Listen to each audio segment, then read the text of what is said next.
does play Lolo, despite not being from Texas. Yeah, that's I heard that Lolo did move to Texas, or was that somebody else? That was someone else. They moved to South. They moved to South Texas. Right, like mad South Texas. Yeah, like really far south. Like you look at how south that Texas is, and you're like, that's not Texas, and I'm like, not important. How about don't worry about it? Exactly. Ooh, nice challenge on the 6-6A. Gets them getting the knockdown and has the wall pressure. Has to potentially worry about the ring out, but certainly not anymore. It is nice whiff punish for the sidestep. And Reziek hasn't really been shutting down the movement from Xephukai. He's kind of just trying to throw buttons at Zeph, and Zeph is just very confident, just dancing around and getting all these whiff punishes. I mean, that being said, have we really seen anybody challenge Xephukai's movement, like literally since COVID started?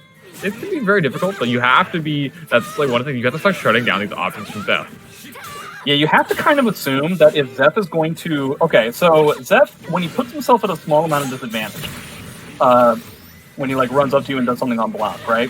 He's really going to do one of two things. He's either going to box step, in which case you need to go for something that's a little bit farther out, like heavily commit to it, or he's going to do a 6-6A, in which case you block and you block and punish, right? It's going to be one of those two things, and I feel like a lot of players just assume that Zeph is just going to like stand there and not actually be thinking about movement in that situation when Zeph pretty much always is. If Reziek is able to understand that and be comfortable with the 50-50 that he can essentially give himself, so exactly like that. I think that's like a 6-6A or something like that. That's the kind of thing that you want to do if you want to challenge like a box step or a slow move. Be comfortable with the fact that like if 6-6A hits, is it really that big of a deal? Like, not really. So sometimes guess it if you want. Well, you have to get the punish on the block though, or else you can just do it all the time. There's nothing to stop him. And you mentioned that you're starting to do some things to like shut down the movement, but then there we go, doing that box step on block.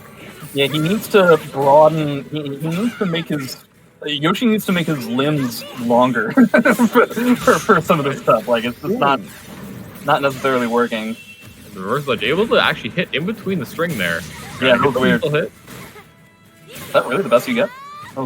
No, he could have got more. Yeah.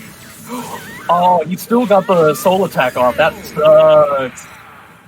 I thought for sure that what was going to happen is that the soul attack was going to get busted out, in which case he wasn't going to get like into soul charge. Yeah, which you can do. You can hit your opponent out of soul attack.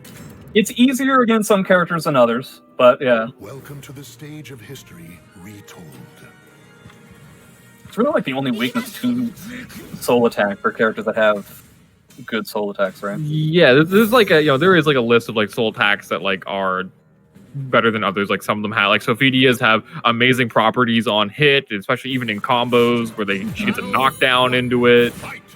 Which leads to a great Oki situation, which leads into like the Hya and like the Angel type A+B. But I think Amy's soul attack is mad underrated. Nobody really talks about that move. Nope, but the Shoryuken coming up from Xephukai being these movement options, able to just sneak in Reziek when he tries to like start his offense. Well, see, now this is the thing, right? Is that now Reziek is doing kind of what I was talking about, where he is challenging Zeph when he puts himself to reverse ledge. There's no way that's what he wanted. He's challenging him to try and like go with longer limb things to try and take out the box stepping that you were seeing from Zeph, and Zeph immediately adapting into, well, if you think that I'm always going to be moving, now I'm just always going to be attacking. Oh, well, it doesn't get hit by the tech trap. And those are going to pop soul charge and try and just reset the neutral situation. Baits the whiff out with the sidestep. Doesn't really convert it into anything. Wow, just did the whole wall combo anyway, even though he didn't actually hit the wall. Just do it. It's a reset. You caught the sidestep. He had gotten conditioned enough to where the second that you break one of Sophie's grabs that he's going to go for a 6-6A, which is why he didn't want to go for a backstep in that situation, so he ends up catching the sidestep. Oh, nice block punish from Xephukai, able to react to the low. Yeah, this guy played SC4 online. That kind of stuff's not going to work. That's not a ring out, is it? Ooh, not quite. I'm surprised Reziek seems to be stepping like in situations that makes ring outs harder for him. I'm not sure what that's about. Oh, got the punish, but it was a little too early. Got the air hit. Always tricky to deal with that move. And that's Yeah. Ooh, you didn't get the full combo. Nice GI though. Baits out the re-GI and Xephukai. Gonna